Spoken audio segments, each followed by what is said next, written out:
Assalamualaikum warahmatullahi wabarakatuh. Halo para pejuang UTBK dimanapun kalian berada. Alhamdulillah saya bisa membuat video lagi untuk kita semua. Mudah-mudahan video ini bisa membantu kalian yang sedang persiapan UTBK di tahun ini. Pada video kali ini saya sudah siapkan sebuah teks dan beberapa pilihan jawaban. Nah, soal ini sengaja saya siapkan khusus untuk membahas materi mengenai ringkasan. Jadi biasanya ada soal-soal yang menanyakan mengenai ringkasan. Sebelum kita bahas, sebelum kita kupas soalnya, saya jelaskan sedikit ya teori mengenai ringkasan.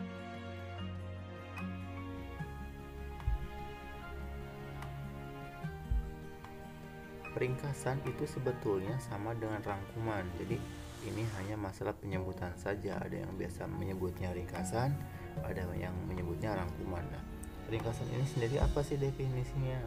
Ringkasan adalah bentuk singkat suatu karangan dengan tetap memperhatikan urutan gagasan yang ada di dalamnya. Nah, jadi seperti ini sebetulnya hal yang harus teman-teman ingat. Teman-teman jangan sampai terjebak oleh teori seperti ini. Apakah misalnya ringkasan ini harus seperti ini, seperti itu? Tidak.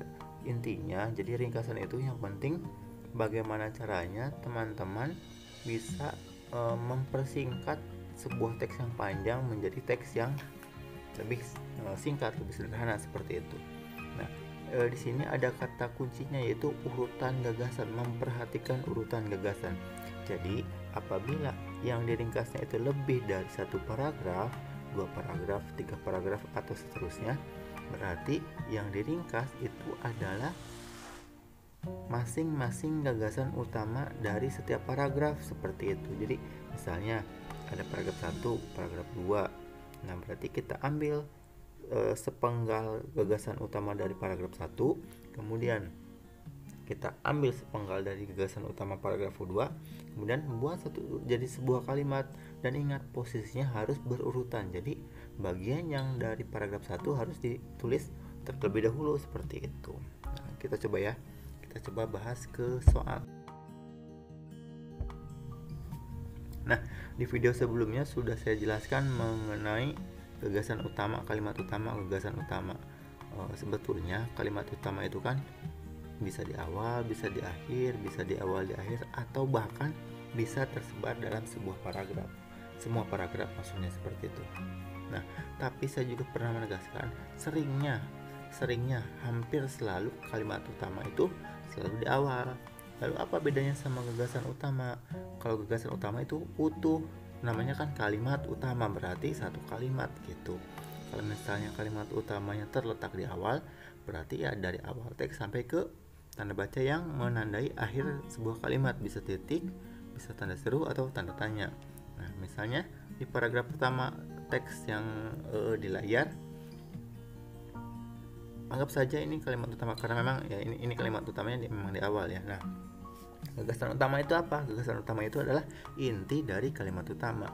Biasanya mengandung subjek dan predikat saja, minimalnya mengandung subjek dan predikat dari sebuah kalimatnya gitu. Nah, jadi bagaimana cara menyelesaikan soal-soal seperti ini? Karena sebetulnya UTBK itu kan berpacu dengan waktu ya. Kalau contoh yang saya buat ini masih mending hanya terdiri dari 2 paragraf. Kalau di UTBK bisa jadi 4 atau sampai 5 paragraf seperti itu. Nah, untuk memudahkan adik-adik, ambil saja berarti pilihan jawabannya adalah yang mewakili gagasan utama paragraf 1 dan mewakili gagasan utama paragraf kedua seperti itu. Kita ke pilihan gandanya ya, kita coba analisis satu persatu pilihan gandanya. Misalnya dari pilihan ganda A. Di sini tuliskan pilihan ganda A, pandemi Covid selama 2 tahun terakhir mengubah kehidupan anak dan remaja usia sekolah. Nah, kalau misalnya kalian perhatikan bagian pandemi Covid-19 selama 2 tahun terakhir mengubah kehidupan itu ada di bagian gagasan utama paragraf 1 itu bisa saja benar, tapi di klausa kedua dan remaja usia sekolah. Nah, frasa remaja usia sekolah atau klausa remaja usia sekolah itu adanya hanya ada di bagian tengah paragraf 1. Jadi sebetulnya ini yang pilihan ganda A ini hanya ringkasan dari paragraf ke-1 seperti itu. Jadi yang A itu salah.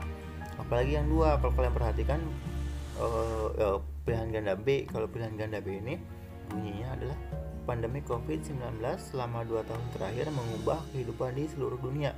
Nah, kalau kalian perhatikan itu hanya kalimat utama dari paragraf 1, yaitu tentu saja itu pasti salah seperti itu. Sama halnya dengan pilihan ganda C. Pilihan ganda C ini bunyinya seperti ini. Di Amerika Serikat banyak anak dan remaja yang mengalami masalah kesehatan mental. Kalau kalian perhatikan, pilihan ganda C ini letaknya ada di kalimat utama paragraf kedua. Jadi tidak mewakili seluruh teksnya gitu ya. Jadi karena ringkasan itu kan harus mewakili seluruh teksnya, gabungan gagasan-gagasan utamanya seperti itu. Berarti pilihan ganda C ini kurang tepat gitu, kurang lengkap. Pilihan ganda D pun seperti itu. Di Amerika Serikat, anak dan remaja yang mengalami masalah kesehatan mental melonjak 24%. Ini hanya ringkasan dari paragraf kedua ya. Kalau kalian perhatikan, bagian melonjak 24% itu ada di bagian bawah paragraf kedua. Jadi ini hanya ringkasan paragraf kedua. Jawabannya mana? Jawabannya E. Kalau kalian perhatikan pilihan ganda E, bunyinya seperti ini. Pandemi COVID-19 mengubah kehidupan di seluruh dunia. Nah, itu ada di bagian awal paragraf pertama, gagasan utama paragraf pertama. Kemudian dilanjutkan, termasuk banyak remaja yang mengalami masalah mental di Amerika itu merupakan inti kalimat dari paragraf kedua ya, terletak di dalam kalimat utama paragraf kedua. Jadi kalau misalnya ditanya ini ringkasan yang tepatnya mana, yang paling tepat di antara pilihan ganda A sampai E, tentu saja pilihan ganda E seperti itu. Jadi untuk memudahkan kalian dalam meringkas, karena kan tadi seperti yang sudah saya sampaikan, berpacu dengan waktu nih, kalau bertemu dengan soal yang menanyakan ringkasannya, sudah ambil saja gagasan utama dari masing-masing paragrafnya, buat sebuah kalimat, sehingga tetapi si kalimat yang dibuatnya itu tetap harus sesuai urutan dari teks aslinya seperti itu. Seperti itu, mudah-mudahan teman-teman paham, mudah-mudahan bermanfaat, dan mudah-mudahan teman-teman semua bisa lulus di UTBK. Terima kasih. Wassalamualaikum warahmatullahi wabarakatuh.